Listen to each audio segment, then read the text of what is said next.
Okay, making video. Yeah, kind of a different subject, I think. I think I'm making one. Yeah, yeah. Off to...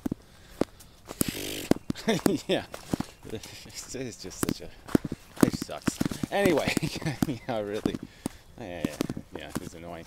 Obligations and responsibilities and have-tos and all this stuff just suck. Anyway, so Warble's on a lot made a, he does this playing radio program thing, which I generally speaking don't like, but sometimes it's an interesting conversation just because it's related to something I had been thinking about. So, I had been doing some thinking about this whole solar energy thing. So it's always sort of annoyed me because, my understanding of the science is that solar energy isn't quite there yet. That even though it has this, passiveness, and it's certainly environmentally beneficial in the long-termish kind of way to look at it. Obviously, there's environmental cost up front in the production of panels, but once they're in place, they kind of do their thing and are fairly efficient if their durability numbers can be trusted. So anyway, it's a saver in terms of environmental cost, I think, net for sure. Yeah, pretty sure. It's got to be better than coal anyway, substantially better in terms of its environmental impact. But cost is still kind of, it's still there. I mean, they are expensive, and that's just the truth still. Anyway, so they have all these rackets going on now. First the first statement that seems weird is that the country's going solar, and most of this solar is on individual houses, which I'll get to, which is the subject really I want to get to. These countries that are using solar, their electrical costs are going up instead of down. So the most expensive places to get electricity are places that have highly invested in solar, like Germany and Australia now. But the weird thing is that their solar is all on this individual house thing rather than any kind of solar plant. So solar farm, and that doesn't make any sense. If you think about it, you're saying if this is cost effective or productive or money, if this is a money maker for the individual, certainly a capitalist would have already taken advantage of that, built a farm and just sold pieces of the farm's production to individual users.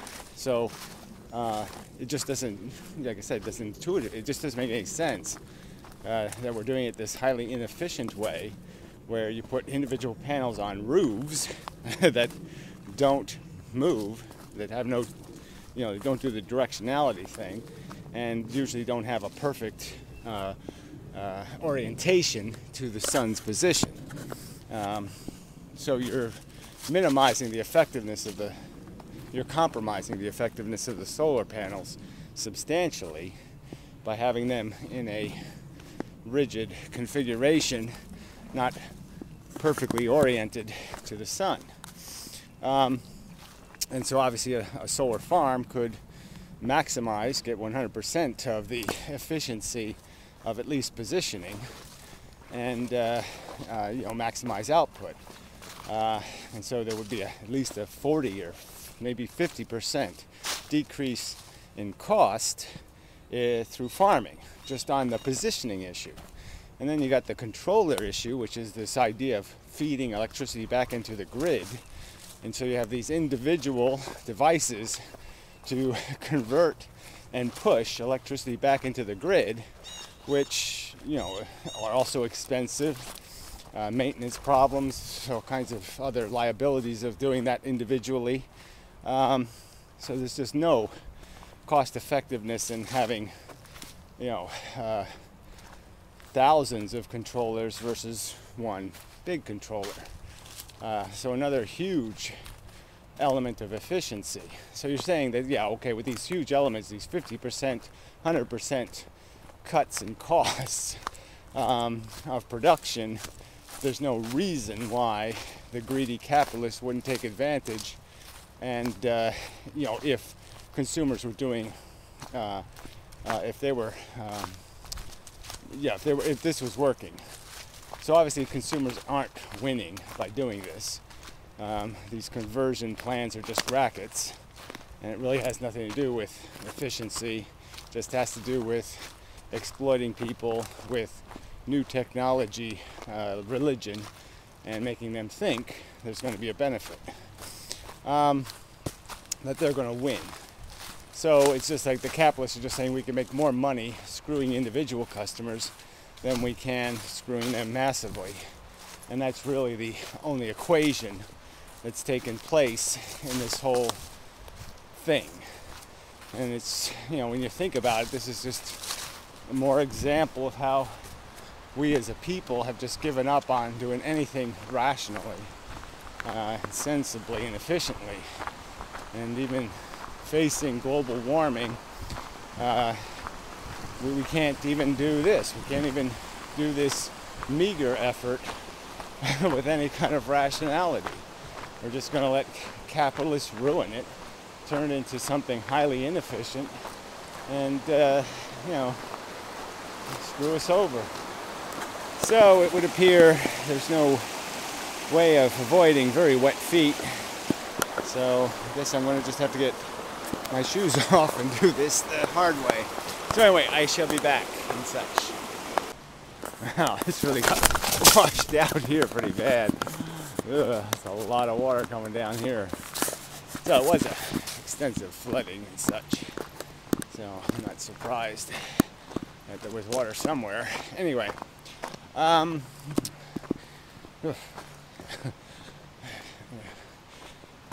so I guess I made the point, right? I mean, it's just this, how do we do efficiency? Why can't we do efficiency?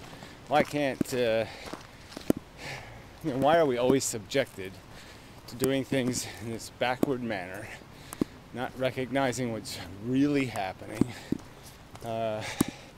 Why you get gamed, and we can't convince other people of the game, and so we have no way of escaping the game. And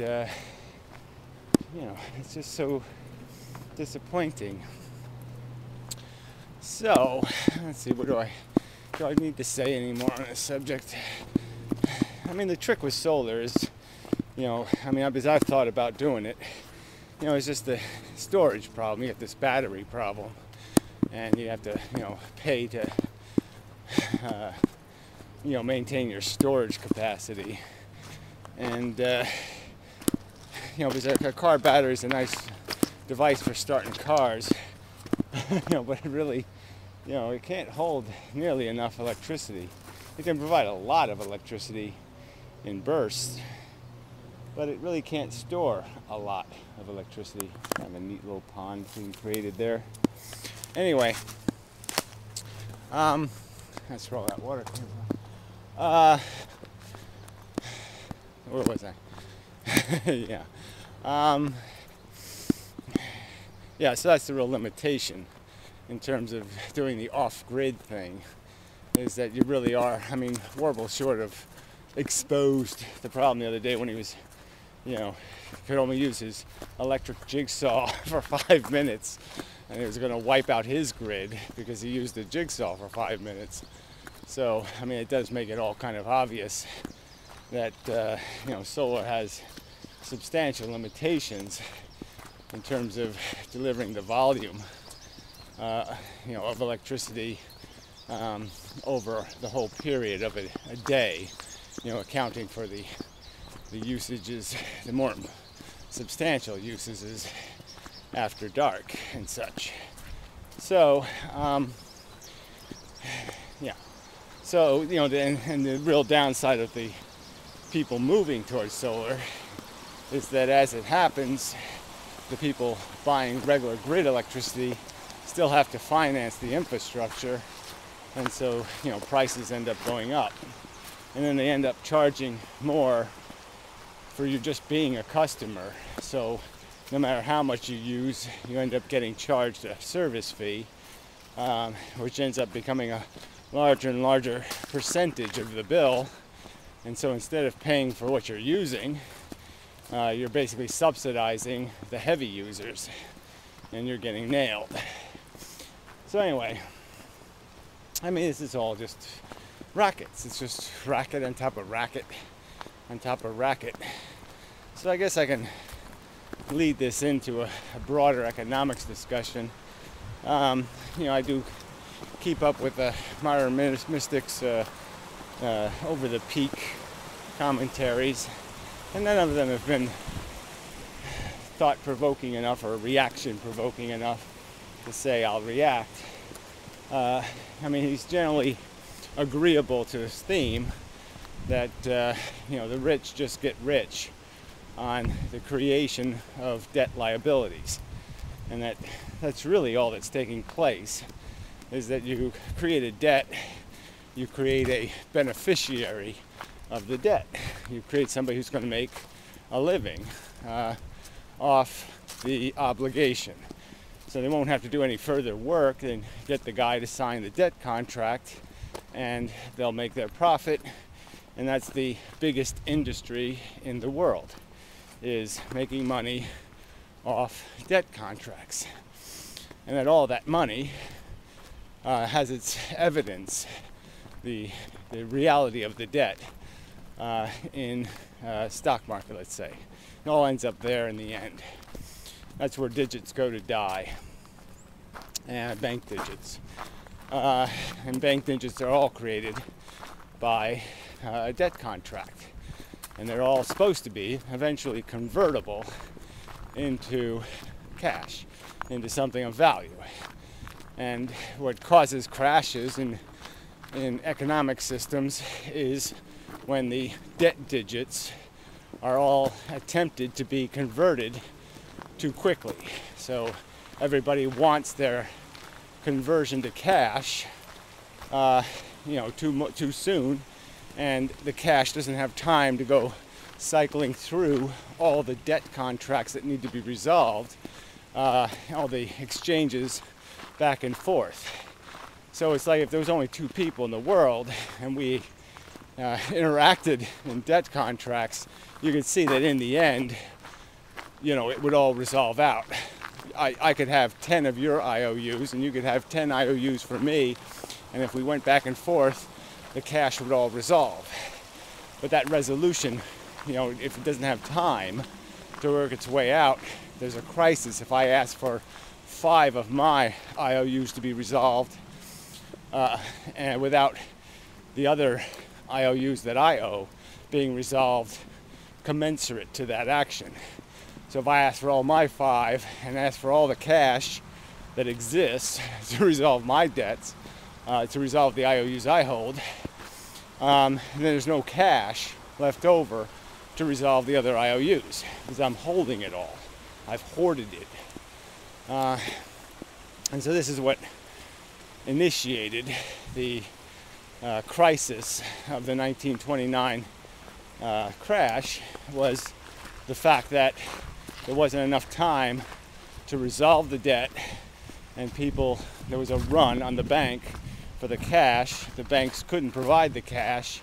The bankruptcies took place, the huge losses took place, and the whole economy was driven into the ground in terms of there was no capital to continue running any of the businesses. So it just created a cycle of unemployment, lack of consumption because nobody had any money, and all of that just drove it into a standstill, and it had to be re-grinded, re-energized. The battery had to be recharged to get it going again. But it's all a fallacy you're living on at the moment. So right now we have arrangements that don't make much sense. $7 trillion worth of FDIC assets insured, with a fund of $30 billion. Obviously, it's not going to take much of a crisis to where that fund will run out and where you're going to get the money, so to speak. And the thing that's taken place just recently to provoke all this booming in the debt market, the stock market, was created by this thing called quantitative easing, which was just a mechanism where the government borrowed digits from the banks, and through that borrowing created more wealth for the wealthy, more IOUs to be held by someone who claims ownership of debt. And so essentially that's all it was a way of issuing bonds without issuing a real bond. And this is just, me no likey. I'm gonna have to run it, to do it. I just don't like this one's wobbling. Oh, I don't like doing that. Anyway, you don't like it, too bad. But I'm lucky to get across without taking my shoes off, so it's good. Shoes are still dry. Anyway, so what happened basically is the Federal Reserve, through the banks, initiated a debt contract where the Federal Reserve bought its own debt. Yeah, that's right. Doesn't make much sense. That's what it did. But all it was really doing is just buying assets off the stock market so that people had more, the rich would have more cash because you just paid them digits for the stuff they held, and now they have cash to go bid up the price of other assets. So it was just engineered to create a bubble in the stock market to give people the illusion of wealth and create the illusion that everything's going to be okay because they need to restore confidence to get consumption back up. But the funny thing is, well, not funny, the horrid thing is that the only consumption that's been increased is the consumption of the rich. And their consumption is in investment in nonsense. They'll have their living room redone, or they'll have their backyard re-landscaped, or they'll have some other thing. They'll have no social value done to their comfortable life, or they'll buy some, $200,000 car or some other kind of thing that has really nothing to do with. It has no measure of value in the economy that we all live in. It doesn't make our food cheaper or more efficient. It doesn't make the technologies we all depend on, like cable or internet, any more functional. It's not that kind of investment. So the worst kind of spenders have been released to give people the illusion that employment's okay, we're going to survive, things will be all right, and it's only a temporary bubble in consumption because that debt may eventually have to be resolved very quickly in a crisis. Those digits are going to come due, and what are they going to use to pay them? And the only real choice is going to be huge tax increases, which will be disruptive, or you have to play the game of just printing more cash. And printing more cash is, that's not an answer. Traffic. I don't know when the May 5th. Oh, so it is this, it is tomorrow? God damn it. I didn't know it was tomorrow. Sunday? Shit. I'm really not ready for the fishing derby. I just got over the other thing. So anyway, look at all the signs. It's all pretty ribbons. Look at the pretty ribbons. Look, ribbons. Celebrationary ribbons. Police! Ah! Just gives me a fright. So apparently the pond's full of big, monstrous, humongous fishes. That poor goose is doomed. Any minute now, big fish will eat it. Yeah. they do put some pretty good fish in here. So anyway, damn, I really do want to. May 5th. It's Sunday, right? Sunday? I hope it's Sunday because I really can't do it tomorrow. But I can't do it Sunday either. I'm up all night in Chinese shit. Fuck. I have to figure this out. Anyway. Shoot. I thought it was going to be next week. Yeah, that's what I thought. But anyway. I've got little porta parties and such. Yeah. Anyway, where was I? So anyway, this QE thing. Yeah, so they got this $4 trillion that the federal government, it's a lot of money, trust me, $4 trillion is a huge amount of money, a huge amount of assets to be buying off the stock market. So that's why the rich are getting richer. And they'll only get richer, again, if you keep creating more debt. The debt pile has to keep growing for the stock market to grow. The overall debt pile. And not just the yearly debt pile. You know. And it really is just the evidence of how we're gaining less and less, regular people, I'm saying, have no value in the economy anymore, no investment in it. And effectively, where I wanted to go with this, but I really don't have time, is the rich could replace us with vending machines that mimicked our behavior. That so they could still sell commercials, they could still get us to drink the Coke, and they could manufacture the Coke and sell it to the machine for a profit. I mean, as long as they get the machine to sign the debt contract, they make money. And they force the machine to go to work. But that's the joke of it, is that this doesn't have anything to do with humanity anymore. It doesn't have anything to do with organizing a civilization for the welfare of sentient beings. It's just a machine. The whole economy is just a mechanism for making debt holders richer. And it doesn't do anything else. It just it doesn't have any other function. It's been reduced to that, simple dysfunction. All right, well, I'm going to get a little bit of a wet foot here, it would appear.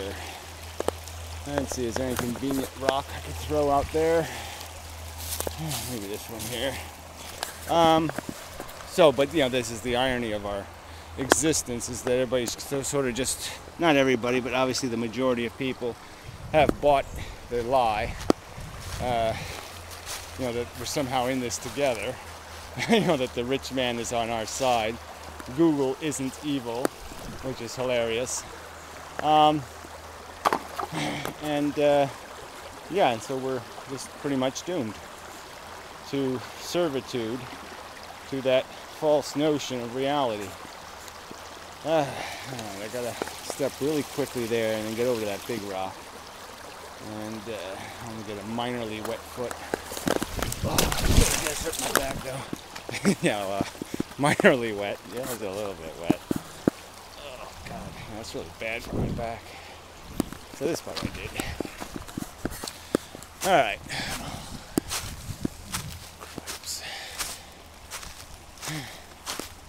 Keep saying it. I'm getting way too old and disinterested in this shit. I'm doing this for what? Or why? So I can do it again tomorrow? Wrong attitude, Gary. Wrong attitude. Yeah. Bad, Gary. You're thinking realistically again. Stop that. Fall into the fantasy. Blah, blah, blah. Blah, blah, blah. Anyway, till next time.